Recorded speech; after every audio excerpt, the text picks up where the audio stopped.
দিয়েছেন। এ কথা কি আপনারা জানেন? আহলে বায়াতের সালাম না দিলে নামাজ আপনার হবে না। আত্তাহিয়াতু লিল্লাহি ওয়াসসালাওয়াতু ওয়াত-তাইয়্যিবাত আসসালামু আলাইকা আইয়ুহান নাবিয়্যু ওয়া রাহমাতুল্লাহি ওয়া বারাকাতুহু। বলুন, আমরা নামাজ পড়ি কার জন্য? কিন্তু আল্লাহ বলেন, যেই নামাজ তোমরা আমার জন্য পড়ো, এই নামাজ তো আমি দিতাম না যদি আমার হাবিবুল্লাহ মুহাম্মদুর রাসূলুল্লাহ সাল্লাল্লাহু আলাইহি ওয়াসাল্লামকে আমি না বানাইতাম। সুতরাং তোমরা নামাজ পড়বা আমাকে খুশির জন্য, আর যেই নবীর কারণে তোমাদেরকে আমি নামাজ দিলাম, আমি আল্লাহ সেই নবীর সালামকে আমার নামাজে বাধ্যতামূলক করে দিলাম। মৌলভী সাহেব, নামাজের বাইরে সালাম দিতে যদিও তোমার আপত্তি, দিতে চাও না, বেদাত ফতোয়া দাও, কিন্তু আল্লাহ বলে, বান্দা নামাজ আমার জন্য, এই নামাজে আমার বন্ধুকে সালাম না দিলে তোমার নামাজ কবুল হবে না।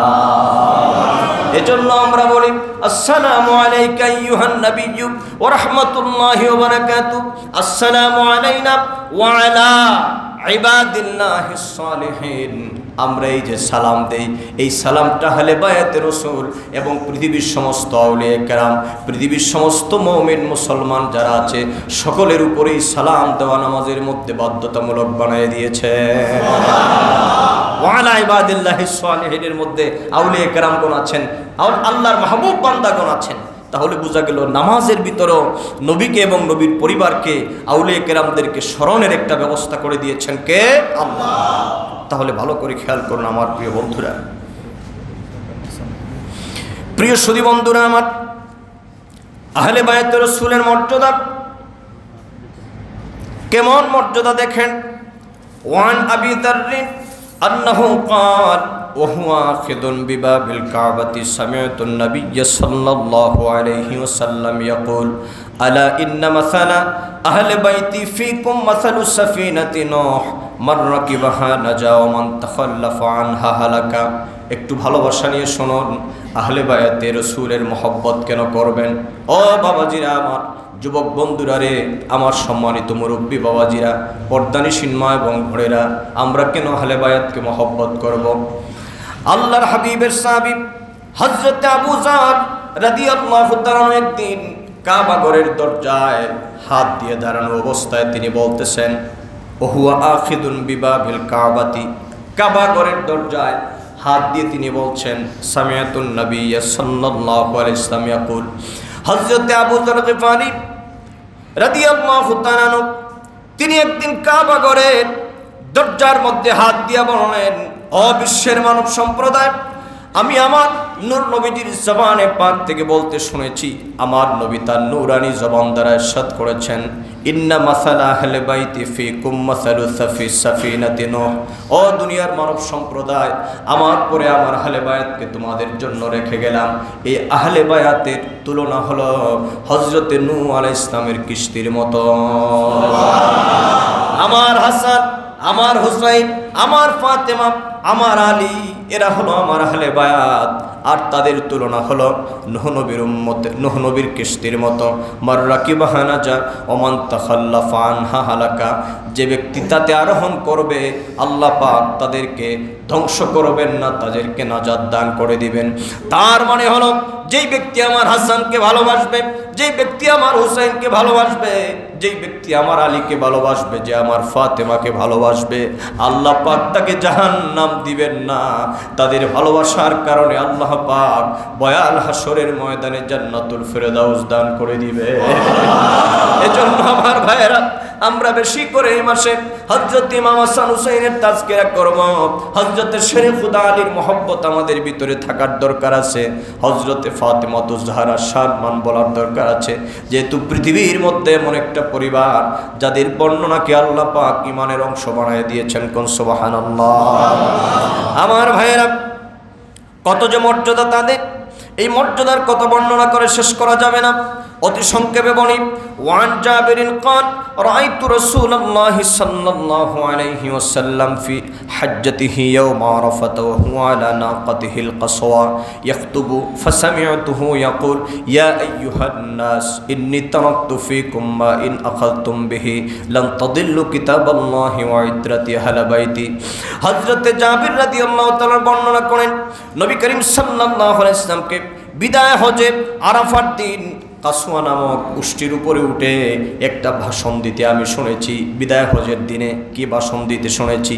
আল্লাহর হাবিব বলেছেন, ইয়া আইয়ুহান নাস, হে মানব সম্প্রদায়, ইন্নী তারাকতু ফীকুম আমরাইন, ইন্নী তারাকতু ফীকুম, আমি তোমাদের মাঝে এমন দুইটি জিনিস রেখে গেলাম, মা ইন আখাদতুম বিহি লান তাদিল্লু, যতক্ষণ পর্যন্ত দুইটা জিনিসকে তোমরা আঁকড়ে ধরবা, ভালোবাসবা, আমি নবী বলে দিলাম, লান তাদিল্লু, মৃত্যুর আগ মুহূর্ত পর্যন্ত তোমরা কোনোদিন গোমরা হবে না।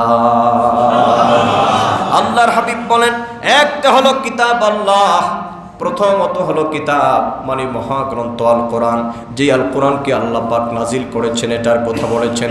দ্বিতীয় নম্বর বলেছেন ওয়াইত্রাতি আহলা বাইতি, আর দ্বিতীয় নম্বর হলো আমার পরিবার, আমার হাসান, আমার হুসাইন, আমার ফাতেমা, আমার আলী, তাদেরকে যতক্ষণ ভালোবাসবা ঈমান হারা হওয়ার সম্ভাবনা থাকবে না। এজন্য আমার ভাইয়েরা, একদিকে আমরা নামাজ আদায় করব, আল্লাহ পাকের বিধান মানব, কোরআনের মহব্বত করব, কোরআনের তেলাওয়াত করব, কোরআনের আইনগুলো মানব। অপর দিক দিয়ে আহলে বায়তে রাসূলের মহব্বতের প্রয়োজন আছে না নাই? কথা বলেন না, আছে না নাই? আরেকখানা হাদিস শোনাই। ওয়ান সাইদ ইবনে আরকাম قال قال رسول الله صلى الله عليه وسلم إني تارك فيكم ما إن تمسكتم به لن تضلوا بعدي أحدهما أعظم من الآخر كتاب الله حبل ممدود من السماء إلى الأرض وعترتي أهل بيتي ولن يتفرق حتى يرد علي الحوض فانظروا كيف تخلفوني فيهما।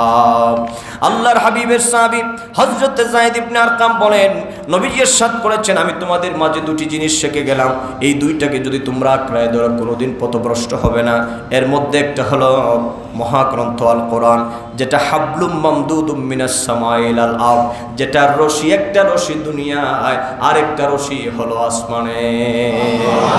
তার মানে এই কোরআনকে যারা আঁকড়ে ধরবে, কোরআনের বিধান যারা মানবে, তাদের সাথে আমার আল্লাহ পাকের এমন সম্পর্ক হয়ে যায়, এক মাথায় হলো বান্দা তুমি, উপর মাথায় রহমতের রশিটা হচ্ছে মহান আল্লাহ পাকের হাতে, কুদরতের হাতে। তার মানে মহান আল্লাহ পাকের সাথে তোমার সম্পর্ক হয়ে যাবে।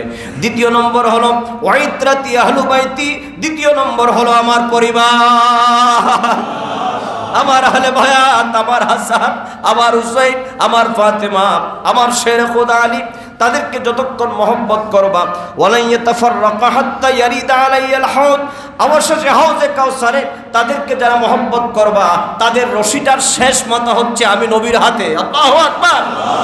তাদেরকে যদি মহব্বত করো, তাদেরকে যদি ভালোবাসো, উম্মত আমার হাসানকে ভালোবাসার কারণে, আমার হুসাইনকে ভালোবাসার কারণে দুনিয়ায় যদিও দেখা না হয়, আমি রাসূল তোমাদেরকে বলে দিলাম, বয়াল হাসরে হাউজে কাউসারের পাশে ওদেরকে ভালোবাসার কারণে আমি নবীর সাথে দেখা হয়ে যাবে। আর তাদেরকে ভালোবাসার বিনিময়ে আমার হাসান, আমার হুসাইন, আমার ফাতেমা, আমার আলীকে মহব্বত করার কারণে আমি নবী তোমাদেরকে নিজ হাতে হাউজে কাউসারের পানি পান করায়া আল্লাহর জান্নাত পর্যন্ত পৌঁছায় দিব। জোরে বলুন সুবহানাল্লাহ। মহব্বতে বলেন আল্লাহু আকবার। সুতরাং আমার প্রিয় বন্ধুরা, আল্লাহর হাবিবের এই পরিবারের মর্যাদা আল্লাহ এবং তার রাসূল ঘোষণা করেছেন। তাহলে আপনারা বলুন, আল্লাহর নবীর পরিবার আহলে বায়াতকে মহব্বতের প্রয়োজন আছে না নাই? কত মর্যাদা তাদের। স্পেসিফিক শুধু ইমাম হাসান রাদিয়াল্লাহু তাআলার মর্যাদার কথা আলোচনা করলে, ইমাম হুসাইন রাদিয়াল্লাহু মর্যাদার আলোচনা করলে তো আর মাসের পর মাস চলে যাবে। সুবহানাল্লাহ। শেরে খুদা আলী, যার ব্যাপারে নবীজি বলেছেন ওয়ানা মাদিনাতুল ইলমি ওয়া আলিয়্যুম বাবুহা, নবীজি বলেছেন আমি হচ্ছে জ্ঞানের শহর, আমার আলী হচ্ছে জ্ঞানের সেই শহরের প্রবেশদ্বার, মানে দরজা। সুবহানাল্লাহ। যাকে বলা হয় আসাদুল্লাহিল গালিব, সমস্ত কাফের বেঈমানদের জন্য যাকে আল্লাহ পাক বাগ বানিয়ে পাঠিয়েছেন, যাকে বলা হয় মুশকিল কুশা, যার নাম নিলে আল্লাহ প্রদত্ত ক্ষমতা বলে মানুষের বিপদ মুসিবত দূর হয়ে যায়। এজন্য পৃথিবীর জমহুর বড় বড় আলেমগণ, হক্কানি রব্বানি অলিগণ শেরে খোদা আলীর ব্যাপারে এই দোয়াখানা শিক্ষা দিয়েছেন। দোয়ায়ে নাদে আলী, নাদে আলিয়ান মাজহারাল আজাইবি তাজিদহু আউনাল লাকা ফিন নওয়াইবি কুল্লা হাম্মিন ওয়া গাম্মিন সায়ানজালি বি নবুওয়াতিকা ইয়া রাসূলুল্লাহ وبولايتك يا علي يا علي يا علي কঠিন বিপদাপদ মুশকিল মুসিবত যদি পাহাড় পরিমাণ আসে আর সেটা খোদা আলীর এই নামটা নিয়ে যদি কেউ ডাক দেয়, আল্লাহ পাকের দেওয়া প্রদত্ত ক্ষমতা বলে, আল্লাহর দেওয়া কুদরতি শক্তি বলে, আলীর নামের তাসিরে আল্লাহ বান্দার সমস্ত বিপদাপদ দূর করে দেয়।